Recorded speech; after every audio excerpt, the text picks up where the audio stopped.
जय श्री राम दोस्तों। और ये रात का वक्त था। कल रात मेरे सर में इतना दर्द हो गया, फीवर आ गया, तो बेटी ने मेरे हेड मसाज किया और बस वो बहुत अच्छा मसाज कर देती है गर्दन वगैरह पे। फिर यहाँ आने उदम मचा रही थी। फिर सुबह हो गई, मैंने घर की पूजा पाठ की, मंदिर गई तो यहाँ पर पंडित जी मुझे वो गरुड़ पुराण सुना रहे थे, मतलब वहाँ पर सभी लोगों को। तो मैंने थोड़ा सा सूट किया हनुमान मंदिर में। तो ये हनुमान मंदिर के पंडित जी हैं जो सेवा करते हैं, और यहाँ पर मैंने हनुमान चालीसा वगैरह कर रही थी, साथ साथ में कथा भी सुनती जा रही थी और बहुत अच्छा लगा। हम सबको गरुड़ पुराण कहते हैं, मरने के बाद लोग सुनते हैं, लेकिन तब क्या सुनेंगे, इससे अच्छा जिंदा में सुने। उसमें बहुत कुछ है जो हमारे जीवन के लिए उपयोगी। या फिर हनुमान चालीसा किया हम सब लोगों ने मिलकर, बस पूजा पाठ किया और फिर घर आने के बाद मुझे डीमार्ट भी जाना था क्योंकि छोटा मोटा राशन खत्म हो गया। तो यहाँ पर हम डीमार्ट पहुँच गए थे, राशन लिया और बस उसके बाद फिर यहाँ पर छोटा मोटा ही कर। मेरा तबीयत इतना ख़राब था लेकिन जाना पड़ा। तो और बेटी थी,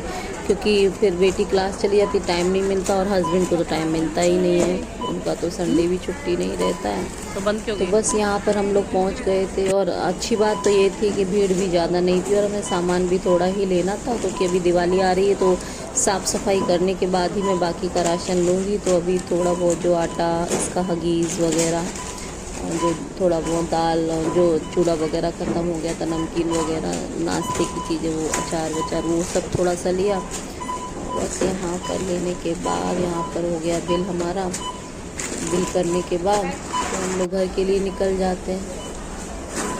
यहाँ देखिए सारा सामान हम लोगों ने ले लिया है।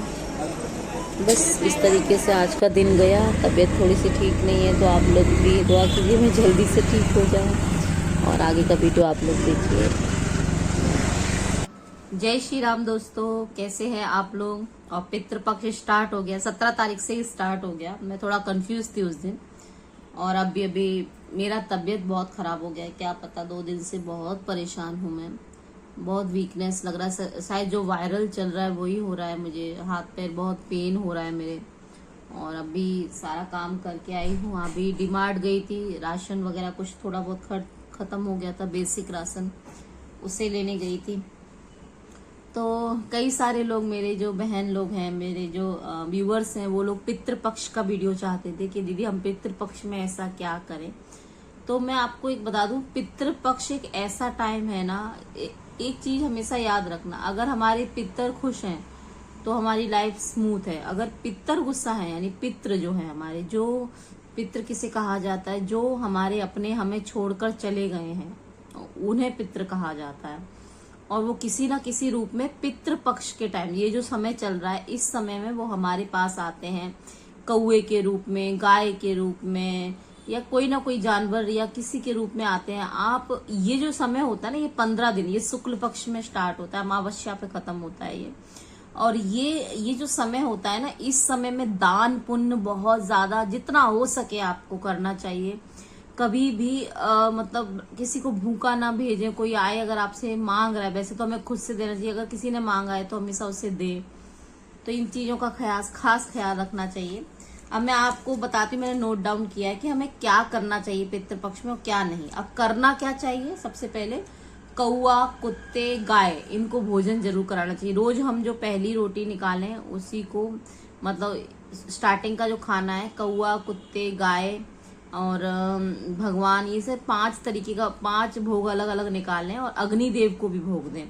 इस तरीके से पिंडदान करें। पिंडदान जिस तरीके से कि आप, जैसे मेरे तो मेरी जो ससुर जी हैं वो लोग, मेरी सास भी थी जब भी वो गया हो आए थे, लेकिन उसके बाद मेरी सासू माँ की भी डेथ हुई, मेरे जेठ जी की भी हुई। तो मुझे ऐसा लगता है कि हमें रोज ही पितृपक्ष का जो करना होता है, पानी देना वगैरह, वो हमें करते रहना चाहिए, है ना। तो पिंडदान, ब्राह्मणों को भोजन जरूर कराना चाहिए। श्राद्ध, ब्रह्मचर्य का पालन हमें करना चाहिए। हो सके तो ये 15 दिन हम जितनी कुसंगति से दूर रहें, ब्रह्मचर्य का पालन करें। प्याज लहसुन का भी रहता है, लेकिन कई घरों में प्याज लहसुन का नहीं हो पाता, जैसे कि अभी मेरे घर ही नहीं हो पा रहा है, क्योंकि अब बच्चे खाते, मैं तो वैसे भी नहीं खाती हूँ, लेकिन बच्चे खाते हैं, हस्बैंड को चाहिए होता है, तो ये नहीं मेरे से भी हो पाता है। आपकी इच्छा, अगर आप कर सकते हैं तो आप वो कर सकते हैं। बाकी तो शराब मंदरा ये तो होना ही नहीं चाहिए, हमारे यहाँ कभी नहीं होता और कहीं नहीं होना चाहिए। ठीक है। गया वगैरह जा सकते तो बहुत अच्छा है। कहते हैं जो गया चले जाते हैं उनको फिर श्राद्ध करने की जरूरत ही नहीं पड़ती। मान लो वो नहीं भी कर पाते तो उन्हें कोई प्रॉब्लम नहीं है, लेकिन अगर जा सकते तो गया भी हमें जाना चाहिए, वहां पर जाकर पिंड दान करना चाहिए। इस समय सबसे ज्यादा जो दान है वो अन्न और वस्त्र का करना चाहिए।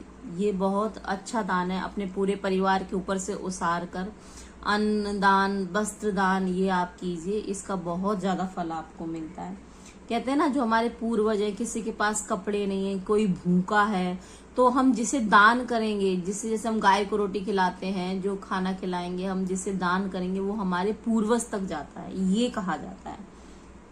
उसके बाद हाँ, किसी को भूखा ना रखें। पितृदोष अगर आपको है, पितृदोष में पितृ पक्ष में आपको एक और चीज कर लेना चाहिए। शिवलिंग पर अगर आप जल चढ़ाते हैं, शिव जी पर जल चढ़ाते हैं, तो आपको एक चावल का दाना लेना है। ध्यान से सुनना है, ये आपके पितरों की मुक्ति के लिए बहुत अच्छा है, उनको बहुत खुशी देगा। अगर वो खुश हैं तो आप खुश हैं। तो एक चावल का अक्खा दाना जो टूटा ना हो उसे लेना है, जल लेना है और शिवलिंग पर वो चावल रखकर जल चढ़ाना है, मतलब और कहना है 5 बार बोलना आपको, स्वधा स्वधा स्वधा स्वधा स्वधा, ऐसे 5 बार बोल के जल चढ़ाइए। आपके पितरों को पानी मिलता है, आपके पितर आप पर खुश होते हैं।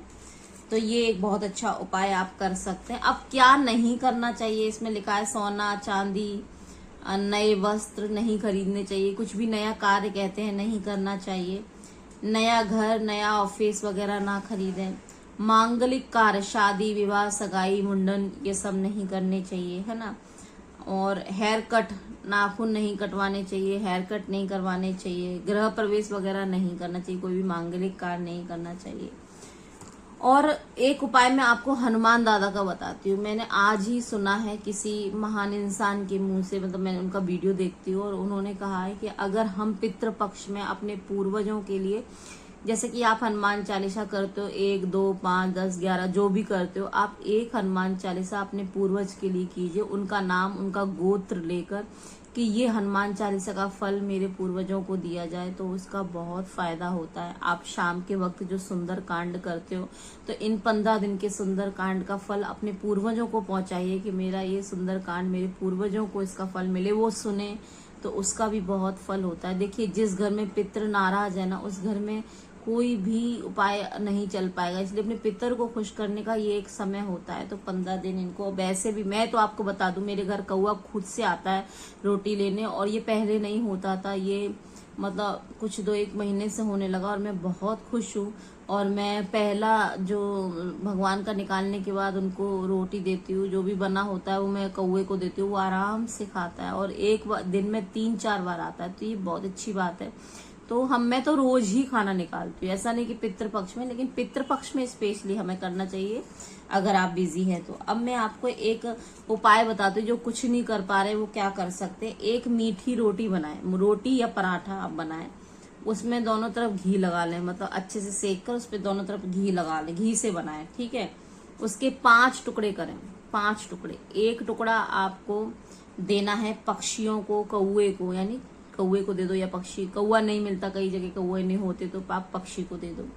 गौ माता गैया को देना है एक टुकड़ा कुत्ते को देना, एक टुकड़ा कीड़े मकोड़ों को आपको डाल देना, और एक टुकड़ा आपको अग्निदेव, यानी जिस गैस पर आप खाना बना रहे हैं तो गैस पर वो टुकड़ा रख के जला दीजिए, अग्निदेव को पहुंच जाएगा। जल हमेशा कुछ किसी को भी दे रहे हैं उस पर जल जरूर चढ़ाइए। कहते हैं अगर जल नहीं चढ़ाते तो वो खाना हमारे पितरों तक नहीं जाता, प्रेतों तक पहुंच जाता है, तो उसका और भी श्राप लगता है। तो हमेशा जल जरूर चढ़ाए, जल तर्पण करना बहुत जरूरी। जैसे कि आपने खाना रखा, गाय को रखा, कुत्ते को रखा, बिल्ली को रखा, कौए को, किसी को भी रखा, तो चारों तरफ उसके जल तर्पण कर दीजिए, तो वो आपके पितरों तक पहुंच जाएगा।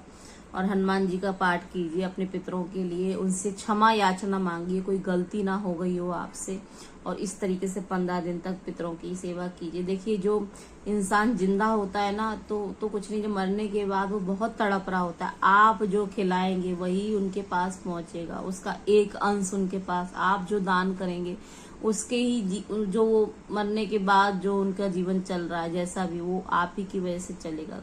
तो ये सब काम करना चाहिए जिससे आपके पितर खुश होंगे, पितर खुश होंगे तो आपकी जिंदगी अच्छी होगी। चलिए, अगर वीडियो पसंद आए तो लाइक शेयर कमेंट करना ना भूलें। चैनल सब्सक्राइब नहीं किया है तो सब्सक्राइब कर लें।